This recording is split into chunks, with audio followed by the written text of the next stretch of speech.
JJ, sorry, I've never seen a business out there or a business person that goes out to create their own competitor. So that's the most ridiculous idea I've ever heard. No, it's not ridiculous. It's ridiculous only because white businesses want to stick or stay with their privilege, right? We can't build the country on that basis. White privilege is a bullshit narrative. I'm sorry. It's not even a grow narrative. up. It's not even a narrative. I mean, you were born with a silver spoon in your mouth. So what? Exactly. So what? That's our problem. The problem is that you think it's still 1980. Why? It's not 1980 anymore. You have to wake up to that reality. The reality is that this country must be diverse. Its economy must be diverse. And if it's not, your walls are not going to protect you. You think that Egypt was a joke when there was a rising there and it can't happen here. It will happen here. Bullshit. It will happen, Rob. Bullshit. You and I may be dead, but it will happen. Bring it on. Shit. No, we'll be dead. You're acting like the ANC and the G. Guys, so this was another really heated debate between Rob Hersov and JJ Tabane regarding really different, really interesting issues, and curated by Mike Sham. I really appreciate these kinds of discussions so much. So one basic discussion here in this debate that really interests me is this whole narrative of whether South Africa should increase more businesses. In other words, the number of businesses, the number of people in business, the number of, especially in terms of racial diversity, blacks, whites, Indians, and colors in business, versus changing the color of the already established businesses in South Africa. I thought that was a debate that for me was one of the most intelligent debates I think I've heard in this whole issue with BEE and all of that. So is it going to be wise? Is it going to be wise to change the color of an existing business in South Africa to reflect the diversity that actually the population encapsulates or reflects? Or would it be a smarter decision to amend policies so that the number of people capable to set up and create new businesses would actually increase? In other words, allowing and exposing the possibility for more growth. Because I think it's been argued that South Africa has been growing to between 0 and 1% for some years now. And if probably there's a healthy competition and business is set up across the country, we might be able to maintain a 5% growth.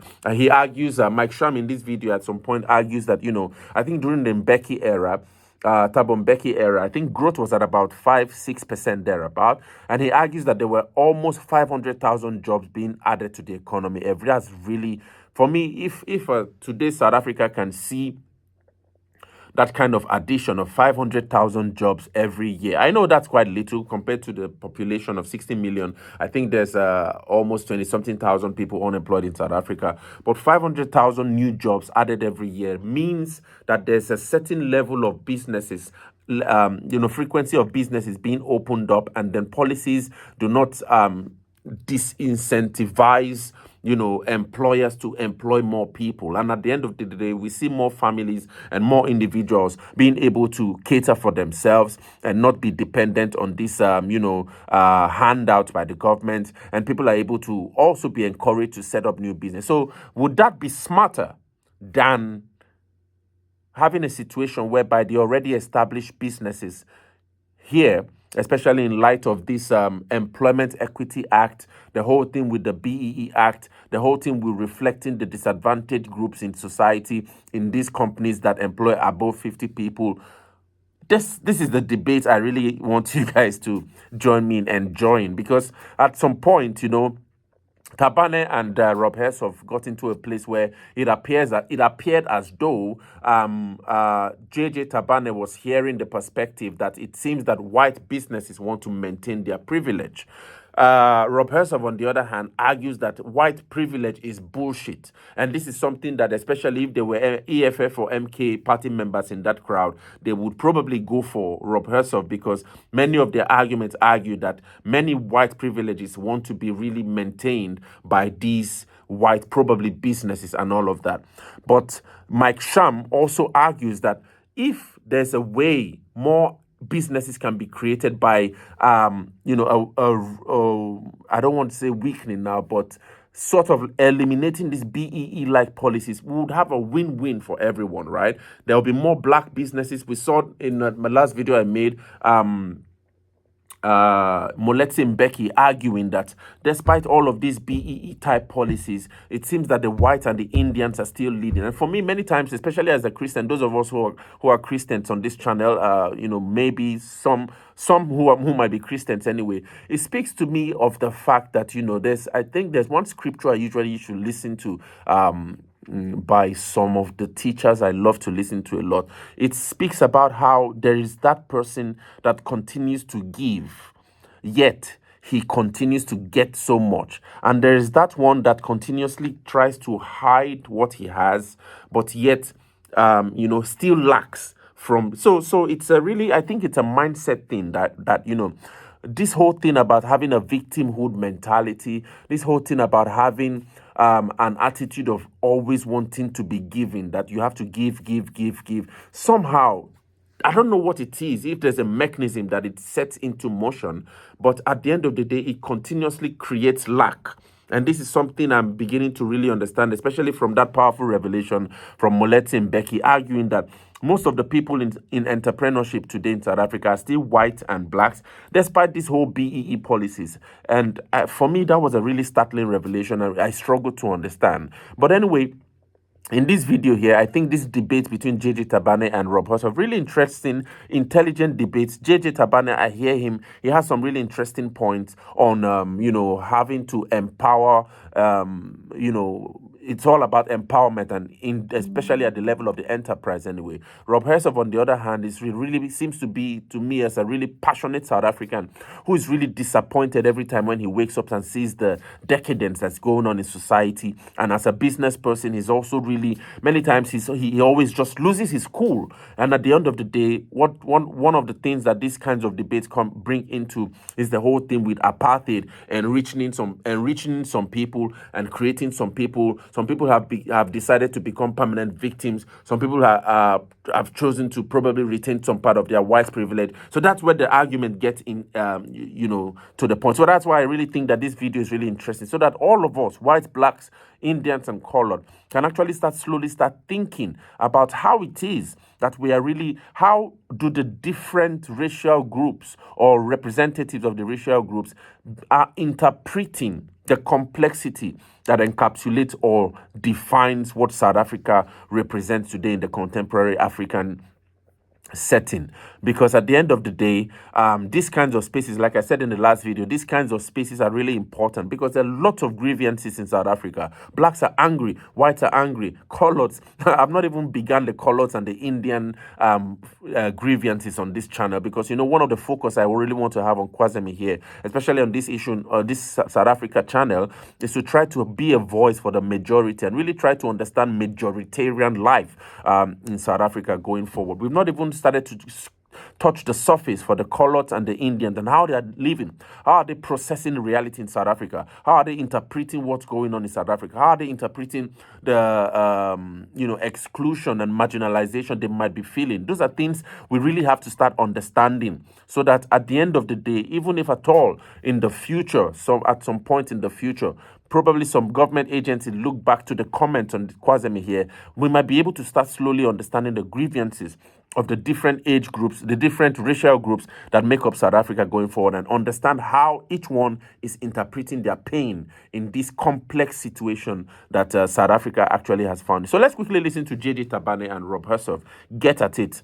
You know, many times it almost appears as though they're almost about to get heated. Then they remember that, you know, they are really good friends, and then they actually show some form of gesture of friendship at the end, so to speak. But at the end of the day, we can see the different grievances in JJ Tabane, in Rob Hersov, everyone trying to tackle this one same complex issue that actually represents what South Africa today represents, and that every citizen, I'm sure, in South Africa really wants a solution to. Let's listen and share your thoughts, guys, in the comments. Surely the solution over here in South Africa would be to grow more businesses, not to change the complexions of the current ones. Otherwise, we're still going to shop at ShopRite.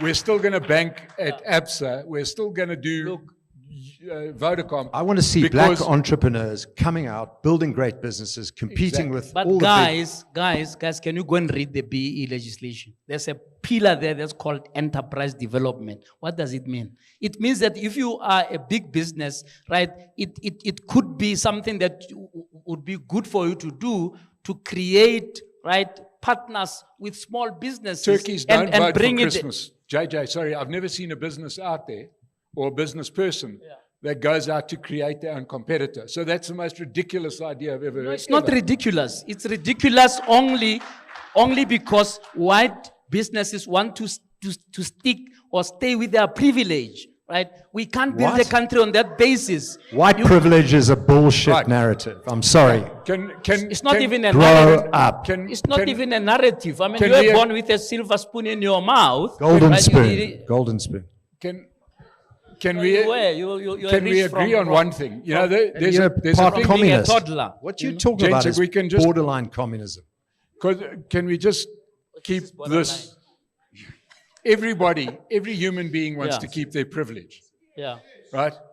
There's not one person in the world that gets to a privileged position that suddenly says, you know what, I've got too much privilege. Yeah, I have half of it. Yeah. I've never heard That's why you need activists, because he's trying to say to his own colleagues in business, they are cowards. What does that mean? That means that they must get out of their shells and do something that is bigger and better for the country and not just for their profit.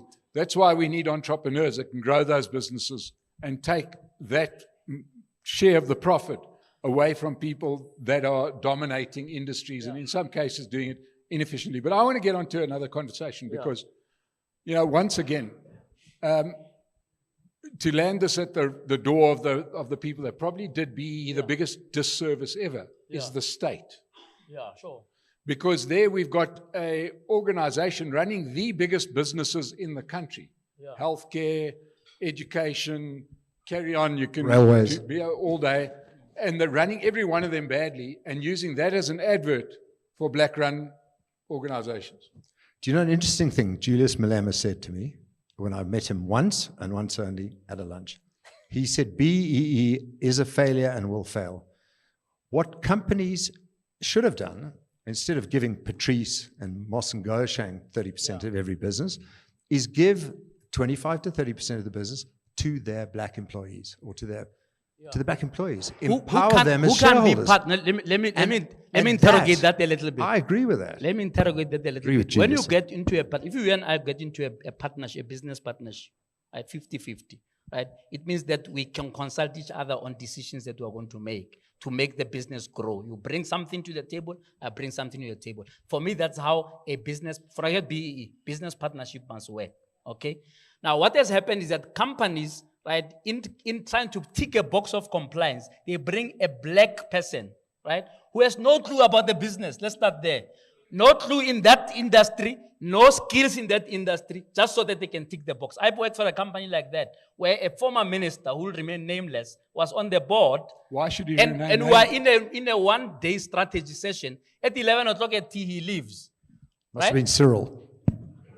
I won't say who it was. But by the time it was 5 o'clock and we were now talking even transformation, which could have been his agenda, the whole room was lily white. Could we, shouldn't we start there by saying, why should we stop naming? Why shouldn't we name those people? Why shouldn't we shame them, right? Yeah, if you ask me, and it's what I've tried to do on State of the Nation, let's name those people that are just sitting there as passive shareholders. Yeah. Right? So there are too many.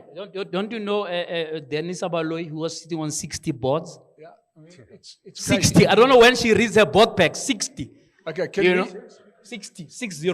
No jokes. Right. So I'm not afraid of naming anybody. I'm just dealing with the essence here, right? That when you say 30% and you cry, it means 70% is still owned by white people. So what? Exactly. So what? That's your problem. The problem is that you think it's still 1980. Why? It's not 1980 anymore. You have to wake up to that reality. The reality is that this country must be diverse. Its economy must be diverse. And if it's not, Your walls are not going to protect you. You Okay, think that can- Egypt was a joke when there was a rising there and it can't happen here. It will happen here. Bullshit. It will happen, Rob. Bullshit. You and I may be dead, but it will happen. Bring it on. Can Shit. No, we'll be dead. It will be You're acting like the ANC and the GNU. You're saying, oh, you've got to be scared of MK. The rising bullshit. Don't be scared Look what of happened MK. in the KZN. Yeah. That fucking fizzled out. Rising my foot. No, I'm not afraid of EFF. I'm not afraid of MK. There will be no civil I'm unrest. not afraid of ANC or DA, right? I think that in each of these parties, Rob, there are good people. And you can't deny that. I didn't deny it. Yeah, and we need a system in this country where we can be able to get all those people together to save this country. It isn't the national dialogue, I can tell you that. can we move this along before I do have to swap seats?